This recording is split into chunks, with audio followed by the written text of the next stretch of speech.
Hey y'all, it's Kira, John, Rachel, Caitlin, Dave, Hunter, Jake, Clara, and you're listening to the Peercast, Peercast, featuring the BA reps. your one-stop shop for everything UMTAD. Welcome.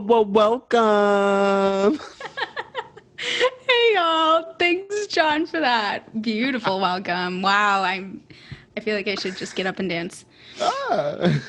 Hey y'all, it's John. And it's Kira. So we got some things today. Yeah, we do. Yeah, We've got some good things. yeah, some great things. But first, what were some of the things that had already happened, Kira? Well, you see, yesterday, Wednesday, so a long time ago for when this episode drops, it was podcast day. So happy podcast day to all of us. And we hope you celebrate by having your own liquid hour with this podcast and sharing it with maybe a fellow TED student, maybe just being like, hey, have you listened to the new app? It's pretty something. It's You pretty can decide.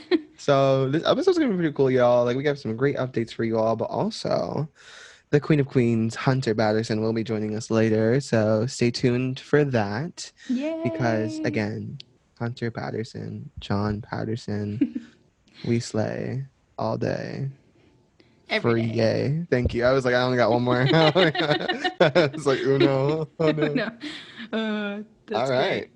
Okay, so our first update that we want to kick off with, so for the BA department, the season selection committee has kicked off their meetings. They meet every other week, and they are in charge of kind of discussing and deciding not just the shows that we do, but kind of how everything works as a whole, and integrating the MA PhD program in addition to what stories need to be told, while also considering what we've done in a 4-year arc so that the BA, by the time you graduate, you've done a good variety of things. So there's a lot to consider. And one of their really big goals, our really big goals, John and I are members of this committee this year.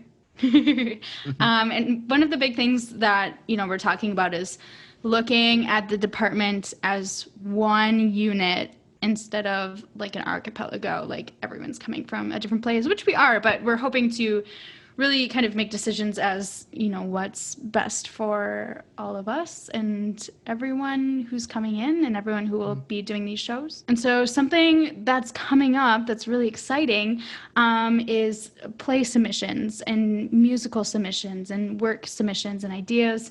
And so there will be an outreach to everyone in the BA department to provide an opportunity for you to submit any work that you would like to see done in the department, which is so exciting. And once y'all go ahead and do that, the committee will go ahead and we'll read them, review them, discuss them, and then we'll put together a proposal to send to High King Matt LaFave. So think big, like what's exciting in theater right now that we want to see done here. Maybe there's a new musical, maybe you want to like create one. I know a lot of y'all got some pretty amazing musical talent, or think large. Think what have you not done in your experience here yet, and how can you supplement that yourself, or how can you ask our department to help you with that too. And then with that too, like what are the stories that need to be told right now? And so when that Google form comes out later, make sure that you go ahead and fill it out, but really go ahead and start thinking now and think about how, the cosmographia of each of the plays can impact your choices. Shout out. That's such a bummer. He's on sabbatical. Well, not a bummer. I mean, good for him, but he still listens to these, right? I'm sure. Please. Absolutely. And just so you know, too, the season selection committee considers creative collaborations as part of the season. So devised work, new work, those are also considered for collab spots. So there's lots of opportunity in the air.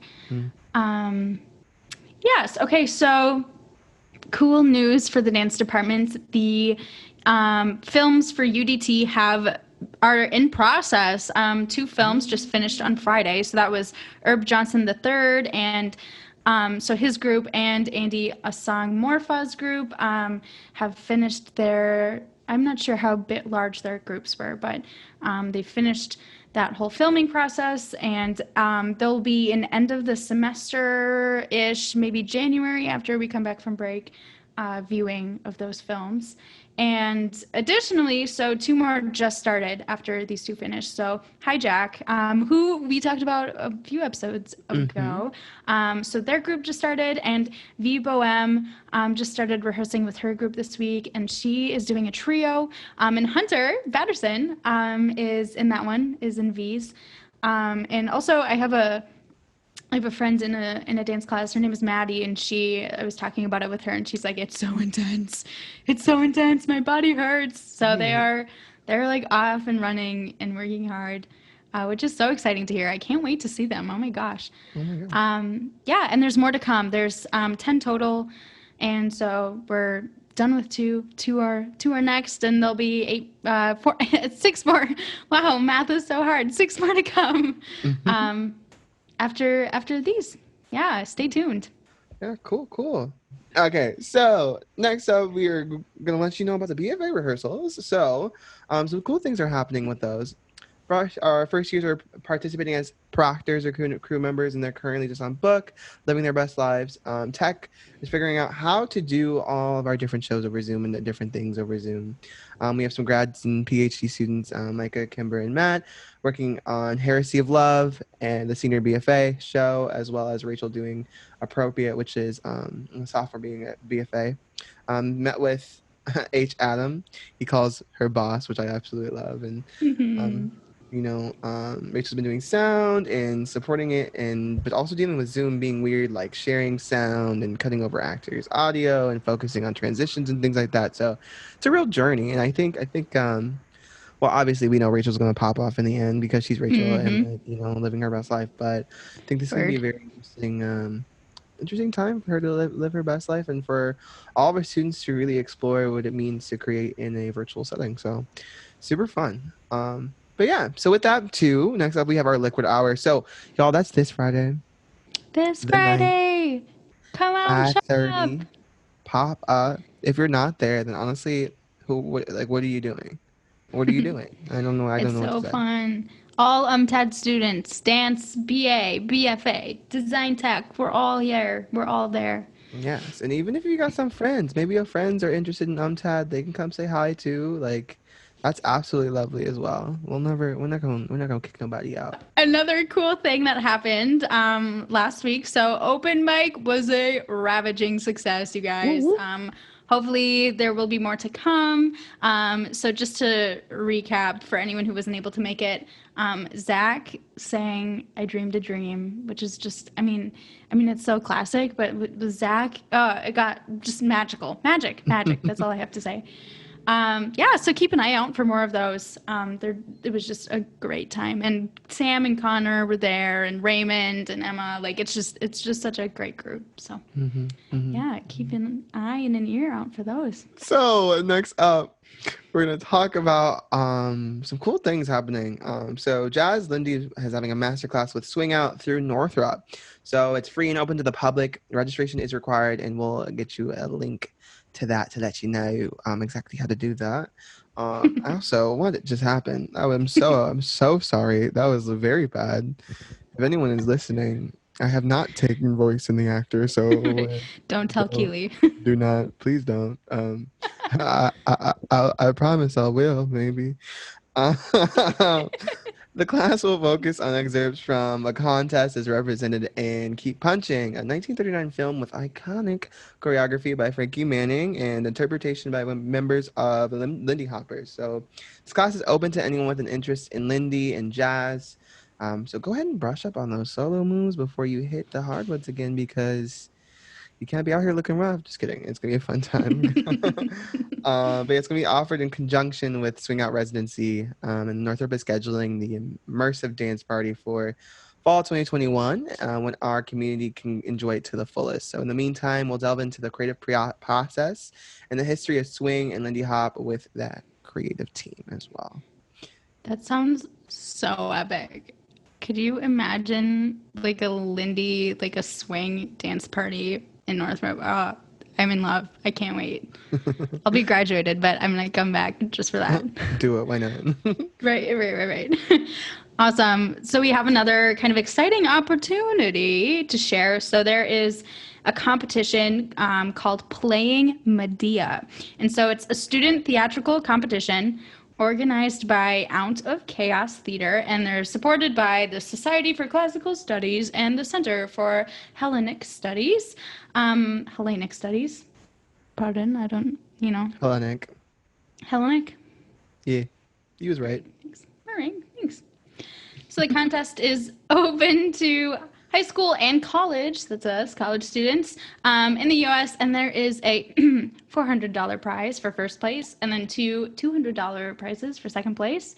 And so what happens is if you enter, you'll record a scene from Medea and submit it to Out of Chaos by October 23rd, and their prestigious panel of judges, including representatives from the British American Drama Academy, that's big, will watch all of the submissions and then announce the winners during one of their online episodes in November.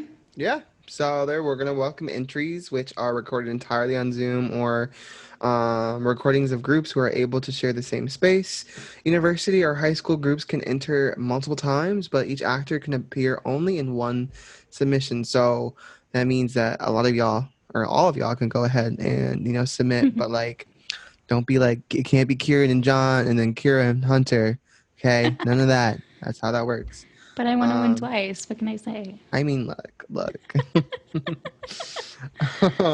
their website also includes a dramaturgy pack, which includes information about the play, its characters, and its production history. So there's also a wonderful Medea ebook created by the Archive of Performances and Greek and Roman Drama.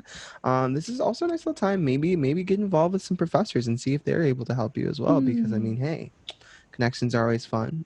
You can learn a little bit more about the cosmography of I don't know why that's the word today. It is the word. When is it not the word though, right? Right. So you can go ahead and check out the video teaser and contact info, and we'll have that in our show notes for you to check out. For sure.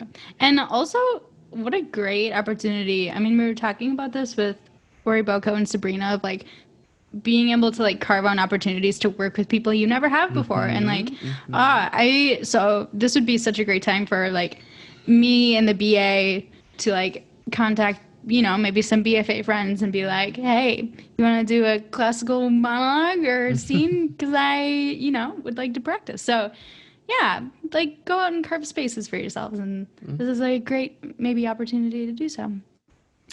Also, when we were talking with Serena last week, we were sad that Christmas Carol was not going to happen this winter, but we spoke too soon because Christmas Carol will be happening virtually.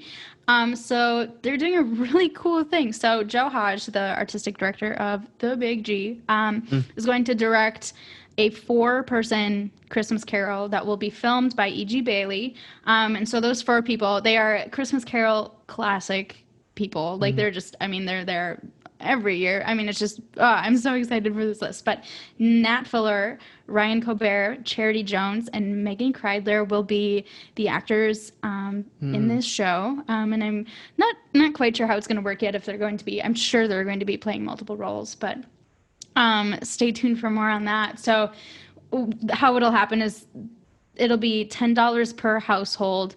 The tickets will go on sale October 6th for the on-demand streaming, which will be available December 19th through the 31st. Also, that's kind of confusing. I don't know why. Well, pre-sale tickets are kind of a big thing there, but hopefully there isn't a cap on how many people, so I don't know. Maybe jump on tickets. I'm not sure. We'll see. All right, so today for our interview with the wonderful and so insightful Maggie Bergeron, we have, just like we mentioned, we're so excited to welcome Hunter Batterson, the dance peer, for our interview. Hey, Hunter. Hey, what's up, you guys? We're doing great. Doing Doing great. great. Good. Hunter also is referred to as the queen of all queens. So Oh my gosh, Word. please stop. I'm making that official. No, and I loved your comparison last week. Hunter Batterson, John Patterson. It's like Yeah. we're soul sisters, I know. you know. I Well, know. everybody thinks my last name is Patterson, so it just makes sense, you know. But yeah, hello everyone. I'm Hunter. Like Kira said, I'm the dance peer. So I'm pursuing my BFA in dance, and I'm also a history minor. I'm in my 4th and final year. And what else do I say? I don't know. I love tea, and I'm drinking some right now. So everybody who knows me knows I love tea a little too much. Never too much. Yeah. Never too much tea. I love tea myself, just not the one you drink, you know. Yeah, so I'm so excited to have Maggie on. I really wanted to talk to her just because I've known Maggie for a few years now, and she's so insightful. She's so wise, so caring, and just cares about all her students so much. So, and she also does amazing things like all the time, and she's a super mom, and she's just incredible. So yeah, a little bit about Maggie is that she's an organizer, teacher, choreographer, dancer, lighting designer, and writer. The list goes on and on and on. So she is committed to exploring the process of collaboration in her work and teaching, and is most interested in edges and overlaps. So she is also an alumna of the University of Minnesota dance program, and she received her BFA in 2004. And so that's really cool to see one of our instructors who it was in the same position that we were only a few years ago. So yeah, she has toured as a dancer with Shapiro and Smith Dance. That is Professor Joni Smith's company. And she has done her own choreography, which has been seen at the Southern Theater, Red Eye Theater, Walker Arts Center, Bryant Lake Bowl, and Cedar Cultural Center. She has also directed and developed the Saint Paul Conservatory for Performing Artists dance program for 10 years, and co-imagines Here Here, a live music and movement festival, along with composer and bassist Nicholas Gaudette. Oh my gosh, I hope I did not say that name incorrectly.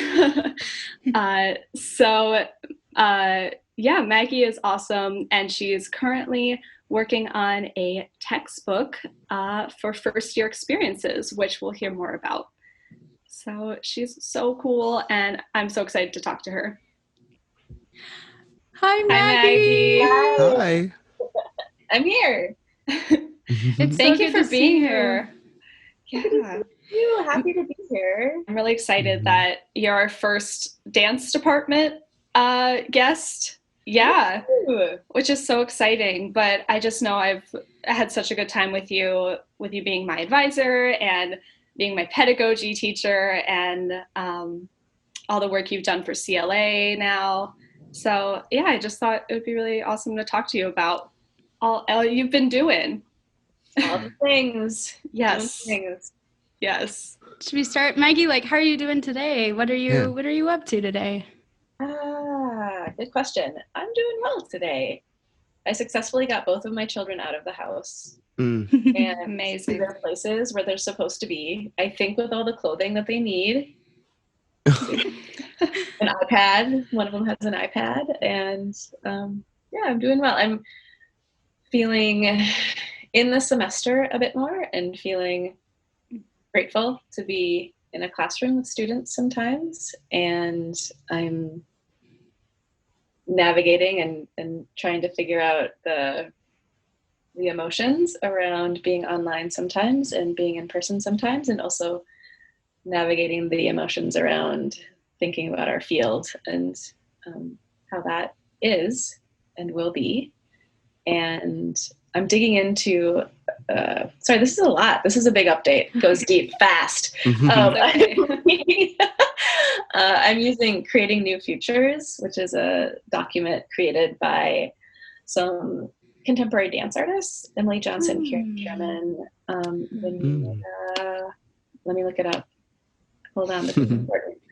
So I'm digging into this document, which is really about the field of dance in relationship to presenters and performers. It's Yanira Castro is the other artist. And we're using that as a text for dance production in a way to sort of frame how dance has been produced and presented in the past, and how artists are really but considering COVID catalyst for some change.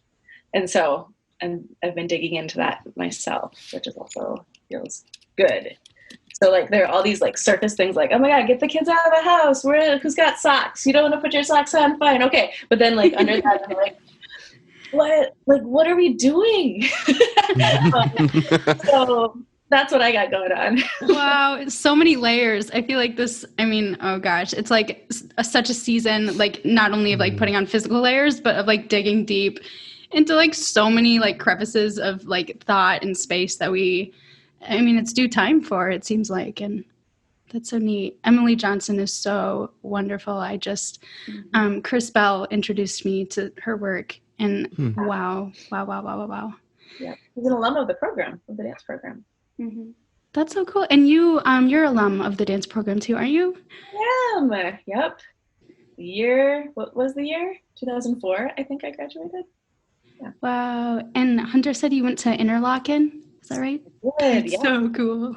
Yep. That was a special place. It really changed my life in a lot of ways. I grew up on a tiny little farm 2 hours north of Fargo, and was a little bit extra, as people would say, and applied to boarding schools by myself. I was like, hey, Mom and Dad, I got accepted to Interlochen. Can I go?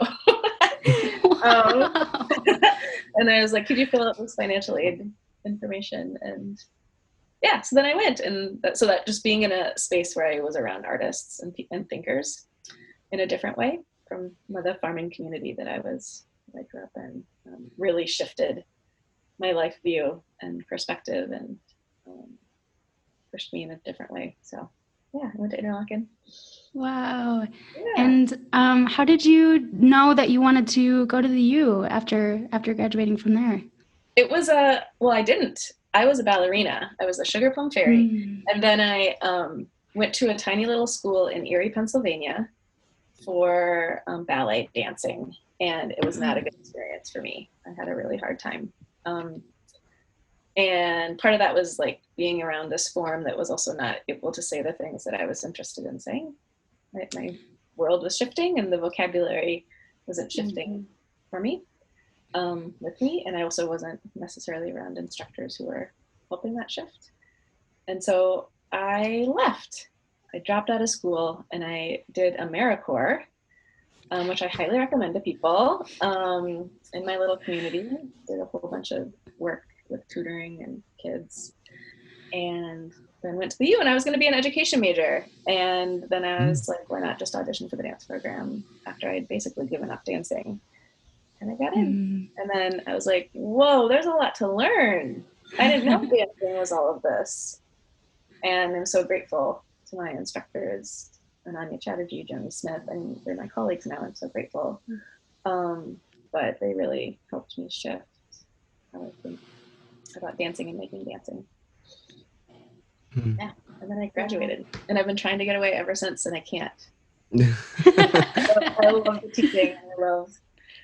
I love being in a space with people who have just graduated from high school or are returning, and who are wrestling with bodies and theater and dancing and meaning and culture and education and acknowledgement and visibility. So those are really meaningful things to me. Yeah, that resonates with me a lot growing up dancing as well. And that's really interesting how you talk about teaching recent high school graduates, because I know in our dance pedagogy class, we talk a lot about, at least right now at the beginning of the semester, we talk a lot about teaching babies, basically like 2 to 3 year olds, and how to navigate that enigma. So do you have like a preference of an age group that you teach, or I guess it shifts or it's different, but That's a great question, Hunter. I don't know. But I will say, I feel like middle schoolers are hard for me. So I feel like I can't get in. In general, these are all generalizations too. I like small children, but in very small doses. I could never do that all day, every day. No. 10 minutes enough. Fine. I really like high school students. And I really like college students, undergraduate students. And I really like adults too. I love teaching adults. And I used to teach Modern One at the U, and so that was a lot of theater majors and a lot of people from other areas, and I love that too. So I love teaching basically, but the smaller children, small doses, please. Maggie, how old are your kids right now? Yeah, Gus is 6, and Lola is 2.5. Oh. Wow. So you get not small doses right now. No, but that's not teaching them. Then like it's different if I have like 15 of them in a room, like my own. And I'm tired of my kids sometimes too, for sure. But it feels very different to be like teaching, like in charge of an education and safety. I mean, for a whole bunch of small children versus like my 2 children. Definitely. Yeah, and pandemic makes it so we're home all the time. Which is also something. And online kindergarten is something too. Yeah. Oh, and I was gonna say too. I'm sorry, John. I just interrupted. Oh no, go ahead. I taught at a high school for 11 years as well, and I'm licensed in K-12 dance education, and so I also feel like I really love sort of that space between like 11th and 12th graders and then moving into undergraduate land. There are a lot of changes and realizations that are happening then, and I've had more than one student who I had as an 11th or 12th grader come back to me in like their junior or senior year of college and be like, I was a jerk to you and I'm sorry. And I'm like, yeah, you were, but your brain was figuring it out and it's okay. So like, I just feel like so many things can happen in those few years. Yeah. And correct me if I'm wrong, you're the current dance program director of Saint Paul. Oh my gosh, I'm going to get this acronym so wrong. All I hear is SPCPA all the time. And I'm like, Saint Paul Performing Arts. It's Saint Paul Conservatory for Performing Artists. There you go. So many but I'm not directing there anymore. I have not been doing that since Gus was born for 6 years. There was a while where I was directing the dance program there for about 11 years, and then also teaching at the U at the same time. And that was really rich and interesting work. But once I had Gus, I was like, wait a minute. Oh yeah, I have like multiple facets as a human. And it's okay for me to also be a mom. That takes some time to figure out. So what was that like, going to an arts, I don't know if Interlochen is like a high school, but going to an arts high school academy and then becoming the dance program director of an arts high school? Yeah, I brought a lot of stuff with. But what's really interesting and like, it's fascinating for me, but Interlochen is a private school, right? So it lives outside of any sort of state funding, which means that teachers do not have to be licensed, and it's also really expensive. And so there's a huge aspect of privilege that falls into attending Interlochen. I had a huge scholarship, which I'm so grateful for, and a lot of people did have scholarship, but there's a privilege in studying Western forms at a boarding school, that it just is limited in some ways. And so SPCPA, working there, that's a charter school. So it's a public school that gets state funding, and it's free for the students who attend. And they're also, because it's a public school, you can't have an audition to attend. Everyone has to have access.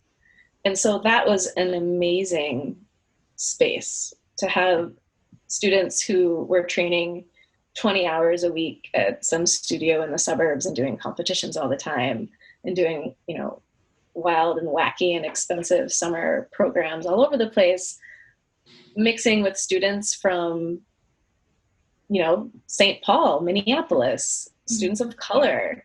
Like there was a huge level of diversity as far as socioeconomic status goes, race, ethnicity, gender, sexuality. And that was like, I think, a really an amazing space where everyone could come together and dance together. And as director, I had to figure out how we manage that. How do we look at that? What are the hierarchies that are sort of embedded in these students' bodies, and what are their expectations about what dance forms are important and what are not? And how can I shift that? And how can I create programming and curriculum that challenges everyone, but also lets them feel at home in some way in their bodies and in what they know?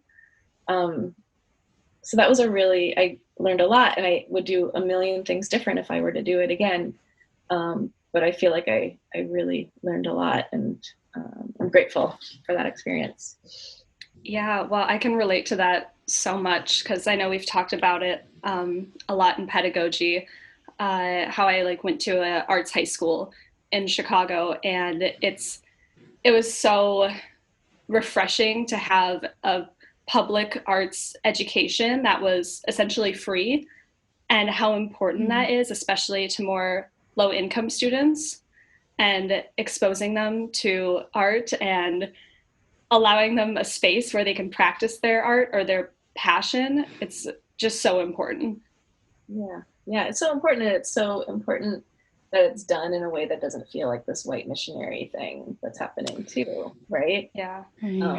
Because that is also problematic in a big way, and it's a delicate balance. I mean, it's something to really consider as we're educating children and saying that everybody should dance in school, but what kind of dance? What is the priority, and who's setting that priority? You talked a lot about the different sort of backgrounds that students came from at SBCPA. Something that I'm kind of interested in is just how did you how was it navigating the different styles that they all brought in? I imagine in my head that would just be super cool trying to teach a whole class that comes from maybe a little more hip hop styling, a little bit more of that suburban ballet, living their best life type of thing too. So I feel like that would be super fun. So how was that? Yeah, well, I had to. So okay, this is complicated. It's great, but when you're creating a curriculum, you have to figure out what's required and why.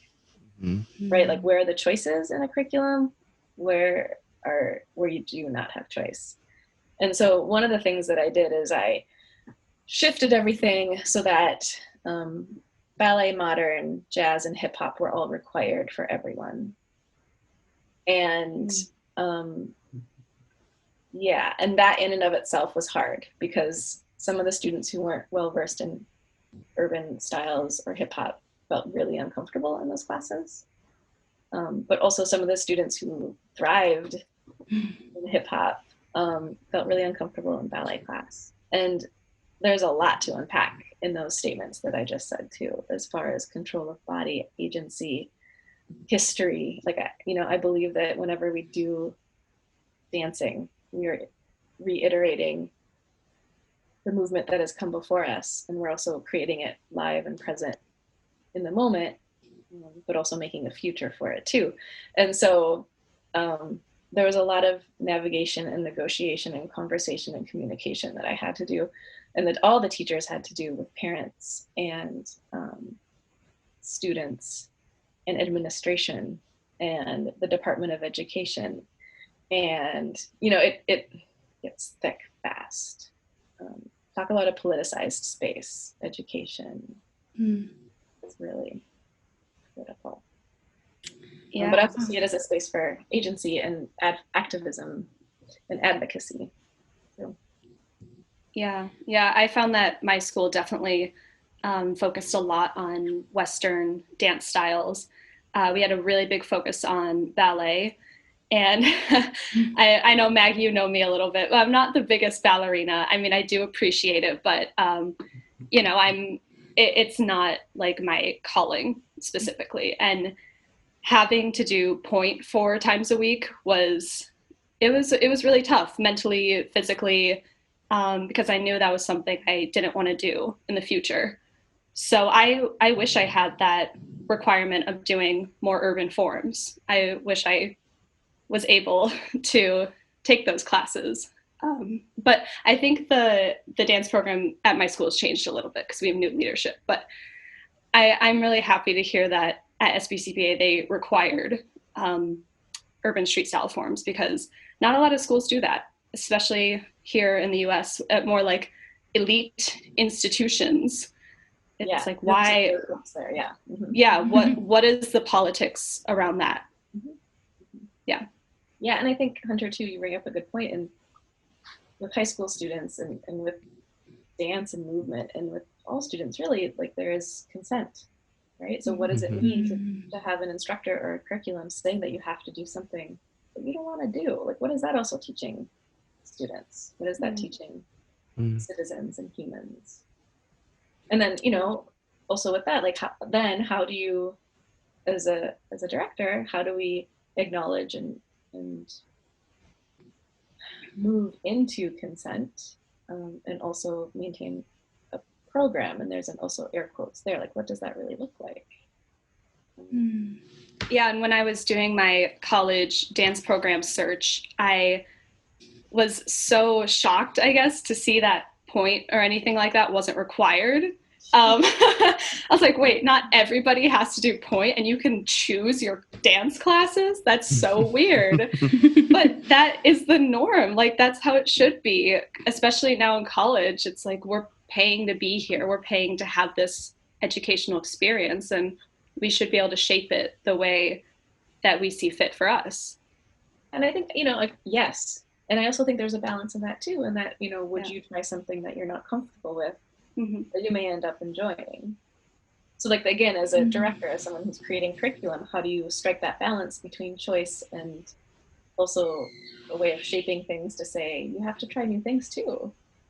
It's an interesting balancing act, I think. Maggie, Hunter said you're writing a textbook currently. That is so amazing. And I'm curious, I mean, you're just so thoughtful already. I mean, hearing about the way you think about curriculum and how to choose what is, you know, valuable, air quote, valuable, and comfortable, more air quotes. And yeah, I'm curious, like, what that kind of balance and what those choices are in that process. And I guess, are you writing a dance textbook? No, this is also, life takes us in strange directions. And all of a sudden, I find myself co-authoring a textbook with 3 other people on first year experience. Wow. Yeah, so you know that, like, silly class that you had to take that was like 1 credit online or something? Oh, yes. First year student, and but it's a textbook for one of those. And again, it was a really amazing experience. I've learned so much from my co-authors in the process of collaborative writing.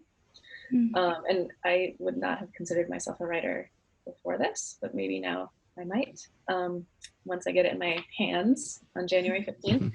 But it really speaks to that sort of in-between space of, like, senior in high school to first year student, and even addressing returning students, some of the air quotes non-traditional college students. What does it mean to sort of think about how you want to enter this experience?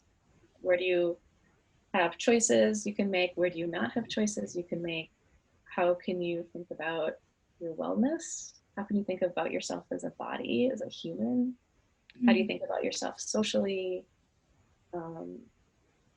So it was a really, I mean, I feel like the book is very reflective and has a lot of journaling activities and assignments, and is really intended to be written I have to find some good words for this. I think it is rewritten every time a student reads it, because the student is collaborating in the writing and the doing and the reading as they are going through it. It can't just exist by itself. It's not a book that you can just put on a shelf and say there's knowledge in there. It is really something that is intended to be interfaced with, connected to, worked through, gone back to. There's going to be a little journal that comes with it. So there's a lot of, like I said, journaling and reflective practice. Who were you before? Who are you now? How do you want to figure out how you want to move into the future? Yeah, and it talks about collaboration too. How do we work as collaborative humans? That's so beautiful. Yeah. That's wow. Awesome. And I personally was so resistant to that kind of, but now as a third year, I'm like, I wish I could go back and take it again, because so much of this learning, like at this age, is finding those truths and finding the knowledge within yourself. And that feels like such a great opportunity. And gosh, I'm so excited for all of your students that, get their hands on this, because I hope my message to all incoming freshmen would be to take advantage of it now while you can, because I wish I would have more, for sure.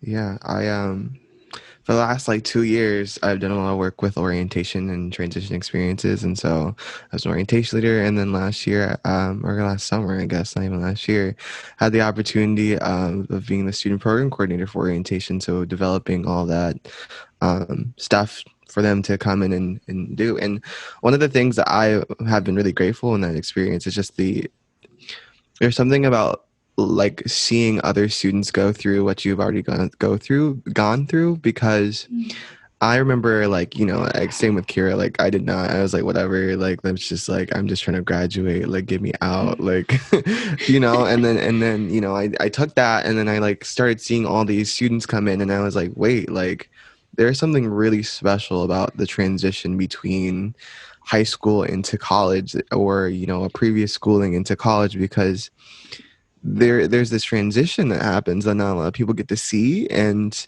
no one really knows how to navigate it, and no one really knows how to feel during that time. And so it's just really interesting always just seeing what types of questions they have for you, and what they're actually looking forward to doing, and how to supplement that with programming, but at the same time realizing that sometimes you just kind of have to sit down with them and be look, this is how it's gonna go. You gotta and one of my favorite things is that at the end of typical orientation, so when it was in person, and I guess a little bit this year too, when we did it over Zoom, I always gave the same advice to all of my groups. I was you know what, at the end of the day, just find your reason for anything that you're doing. And for me, that was something that I needed to find after a whole year of crawling and then swimming, trying to, but eventually I got to that point, and I was wow, that's actually so important, because, I feel there's so many students who end up coming to or making that transition without necessarily knowing what that means, and why it has to mean something and why it should. And so I think, just watching them, sort of change throughout the school year as you're watching them find their reason, and just being John, I remember you said this to me in orientation, and now I joined this super cool student group, and that's what I want to do in the future. And it's just it's so interesting, and it's so fun, and honestly, that's probably one of my favorite experiences of college, is just watching that first year experience grow. So wonderful work. It's amazing. And a lot of the book too, speaks to slowing down and just taking a moment, like you said, John, to reflect on why you're doing what you're doing. Are you making a choice here? Is this a choice that you have available to you? Or is it just, are you doing it because you've always done it like this? Mm-hmm. Yeah. And there's a lot of research too, to get nerdy academic. There's a lot of research that shows that first year is really crucial for the rest of the college experience. And so the more we can support students as they're making that transition, the better off everybody's going to be. Yeah. Yeah, that's awesome. But I did have a really important question that I wanted to ask because I think Kira, John, and I are all graduating in the spring. And so I think we're all thinking, yeah, exactly, John. I love that. So I think what's been on our minds lately is like, how do we navigate this world, especially in this coronavirus pandemic time? And are the arts like even hiring? Are they even looking to have performers or administrators or teachers or anything like that? So I didn't know if graduating 2004, like if you remember how, like, what did that feel like? What was that experience coming with a BFA from dance at that time? I just wanted to dance. That was my thing. I wish I would have been a little more broad in my understanding of what is possible. And I did dance. I danced. I had a dancing and choreography career. I danced with Shapiro and Smith and toured all over the country with them. But as I was doing that, I was also teaching, and then I was also making work. And there were a lot of opportunities. I feel so lucky and privileged, and privilege is a big part of it. I got those opportunities. I think things are different now, and I think that what we all need is a wild imagination, because we're going to have to reimagine so many things, and that's how we should be preparing our students right now. Is how do we support developing a wild and vivid and equitable and considerate and empathetic and the ability to see, really see. How do we create an imagination that does those things? And then from there, how do we use those imaginationings, I mean the word, to make something happen that's safe and looks to the future? Yeah. And since you have been teaching in the program for so long, and you were a graduate from here, like, how have you seen postgraduate opportunities shift in the last 16, 17 years? Yeah. Good question. I think it feels like waves. So it feels like there's a lot of support and jobs and opportunities, and then they kind of pull back a little bit. And then there's a whole bunch more different things that are happening. And you know, there are trends, and there are things that funders are interested in funding at different times that change depending on leadership and the moment in time. And I think that there's a lot more support for new and emerging artists of color right now, which I think is amazing in the Twin Cities, and is bringing a lot of voices to a space to be seen and heard. So I think that's really pushing forward in a great way. There are a bunch of like fellowships and momentum. It's a series that Deja Joel just took over leadership of, and so I think there's a lot of interesting work moving in that direction. If you wanted us to like graduate and dance with a dance company and make your life like that, then that's probably not going to happen so much anymore. I don't think that's as possible. For some people it is, but not very many. And pretty much everyone I know has another job, at least one. More. Yeah. Yeah. That's the reality. That's there she is. Yeah. Yep. Yeah. Well, we just wanted to finish off our conversation by asking something that Kira and John have been asking all their guests. So why dance, or why performance? I ask myself that every day. And for me, it comes down to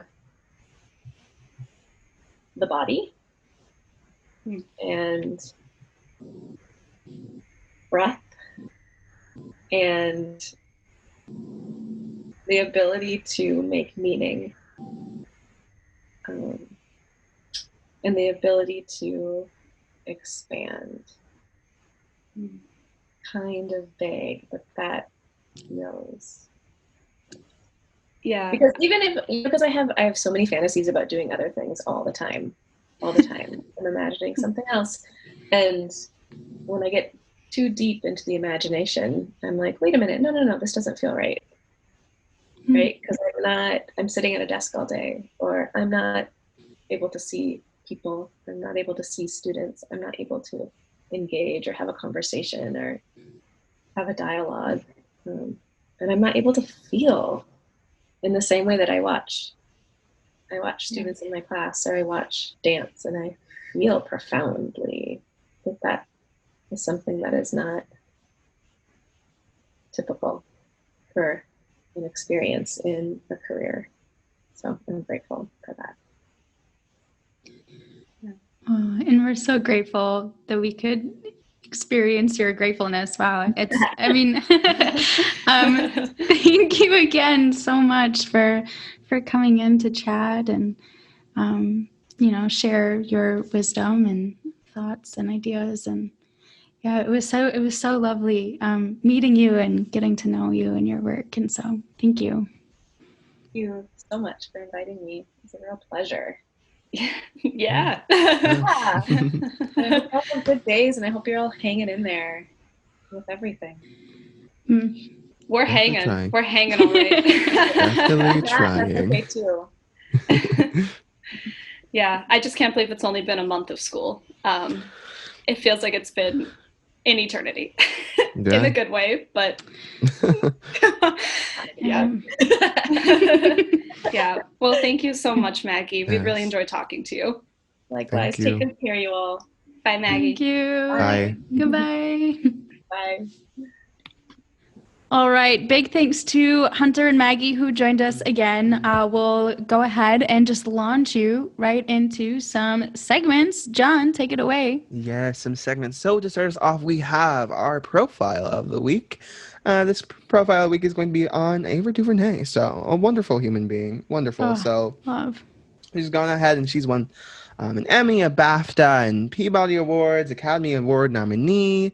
Ava DuVernay is a writer, director, producer, and film distributor. So she's done quite the repertoire. So her directorial work includes the historical drama Selma, the criminal justice documentary 13th, and Disney's A Wrinkle in Time, which made her the highest grossing Black woman director in the American box office history, which is huge, y'all. It's huge. Yeah. So, wow. And then also she, based on the infamous case in the Central Park 5, her project, which is entitled When They See Us, released worldwide on Netflix in May 2019. If y'all have not checked that out, please go ahead and do so. As a law loving person and as a sociology, like law, criminology, deviance, like double major, the Central Park 5 case is like wild. It is absolutely wild. It is not okay at the end of the day. Heartbreaking, really. Yeah. And you'll sadly, if you watch, well, there's a couple different movies, but if you watch the Central Park 5, you'll see some not not our favorite faces saying some words. I think even especially right now, y'all, it would be very important for y'all to sort of see what the Central Park 5 is and how that has impacted our history, because it has like current day implications still. This case was I mean, like, y'all think OJ was a thing. Like, Central Park 5 was, like, an actual, like, just tragedy. And so making sure that you catch up on that, because, one, Ava DuVernay does a wonderful job with her work in that. But also, two, it's just very important that we continue to educate ourselves and that we're caught up on the different things that have happened in our history so that we do not repeat them. But, yeah. And it's a 5-episode docuseries, so it's I mean, it's so important. I mean, whenever you have a moment, I think they're like 40 minutes to an hour each. It's worth every minute. Yeah, I cannot stress enough. If y'all can watch Love Island, y'all can watch this. Most definitely. Right. So making sure that you definitely check this out. But she's also a winner of the 2012 Sundance Film Festival's Best Director Prize for her micro-budget film, Middle of Nowhere. DuVernay amplifies the work of people of color and women and of all kinds through her nonprofit film collective Array, named one of the Fast Company's most innovative companies. DuVernay sits on the advisory board of the Academy of Television Arts and Sciences and chairs the Prada Diversity Council. She's based in Los Angeles, California, and she is a queen. And for our student feature of the week, we have the wonderful, the lovely, the oh so talented Taylor Barnes, who is a first-year BFA student. And I know props to them for just riding the wave of school during a pandemic. Holy smokes. So, all right, Taylor, take it away. Hi, my name is Taylor Chanel Barnes. I go by Tay Barnes.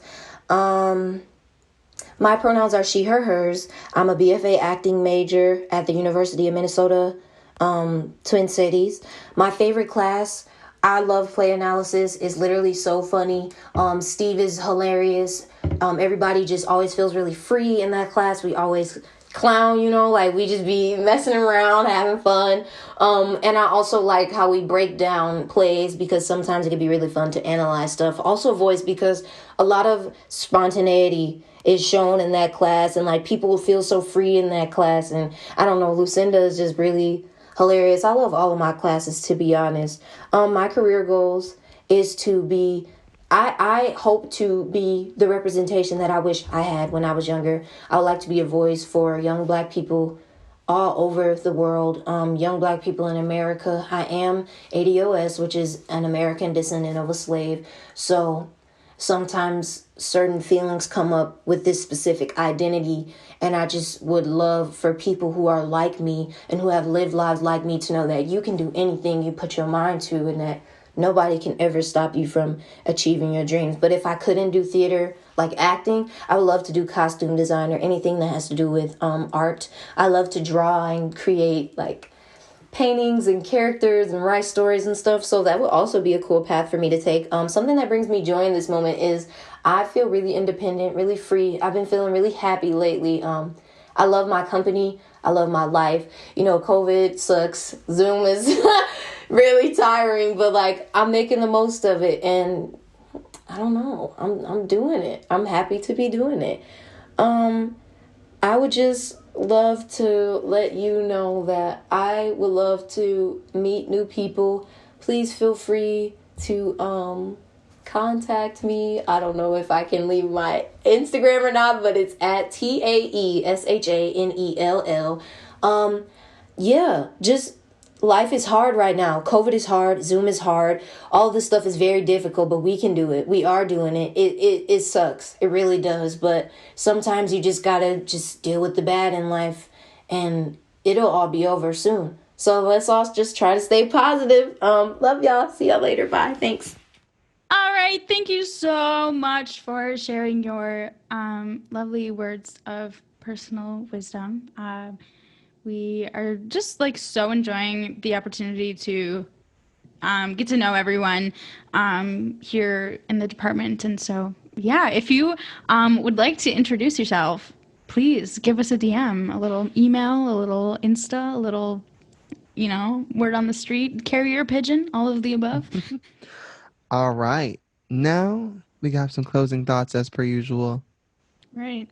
So, something to look hopefully more forward to than the last event. The Vice presidential debate will be taking place on October 7th, and will hopefully be informative and polite and presidential. Educated. But so all of that to say, vote. Please vote. Sooner the better. There are polling places in Minneapolis that are open right now. You can go in person and vote. Apply for that absentee ballot now if you're going to do that. As we know, the USPS is, kind of, they've got a big thing ahead. So like, yeah, as easy as we can make it for us and for everyone else, to kind of create the political environment that we want to live in.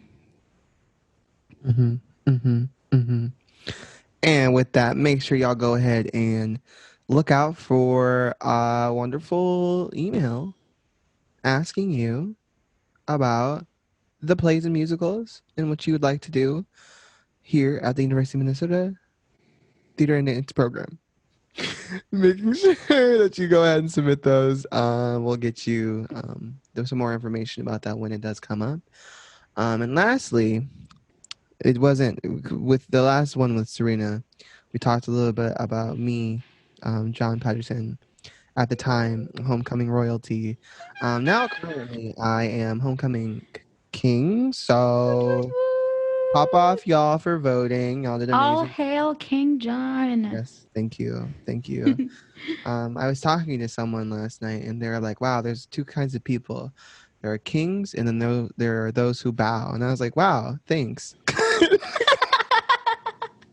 And we bow to you now. Yes, exactly. So, yeah, I'm not gonna bow to you, but thanks for bowing to me. I'm Tad. Y'all are amazing.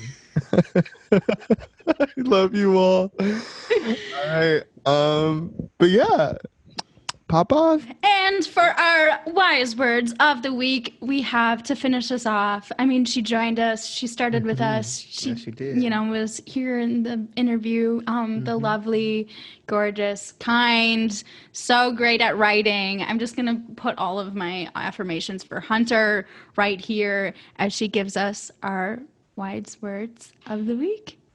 Hey everyone, I'm back for the wise words of the week. So I have so many quotes that I just write down when I'm feeling inspired by them or they make me laugh or anything like that. So it's really hard to choose just one. So I have to choose two, and I'm going to go with the inspirational one first. So this is from a book I read during quarantine when everything was happening during the summer and things were just wow in the world. Yes, just wow.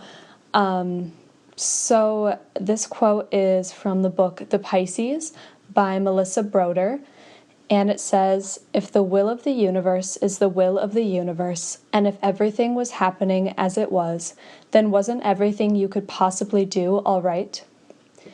So that quote just makes me feel really good about all my choices in life and just knowing that everything's going to be okay.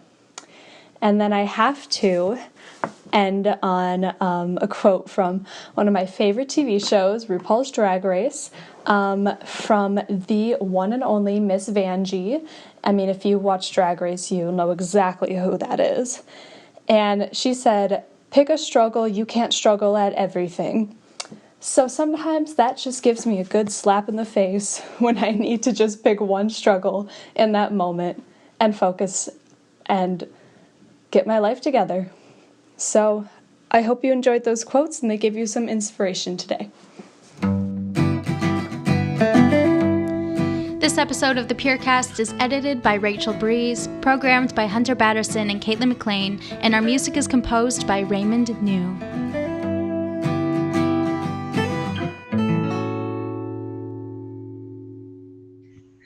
So that what was do you do fun. after these? Typically we record all the other things. Typically what happens is we stop and then Kara and I are like, wow, we were so ugly for half of that. and then we're like, Rachel, could you please not kill us? And Rachel's like, fuck y'all. Sorry, Rachel. And then we record all the other stuff. Yeah. And dead space for room noise. Kara, you can't. Literally say room noise and I will laugh. That's what happens. God, we just need to. Rachel, I'm sorry. We got this again.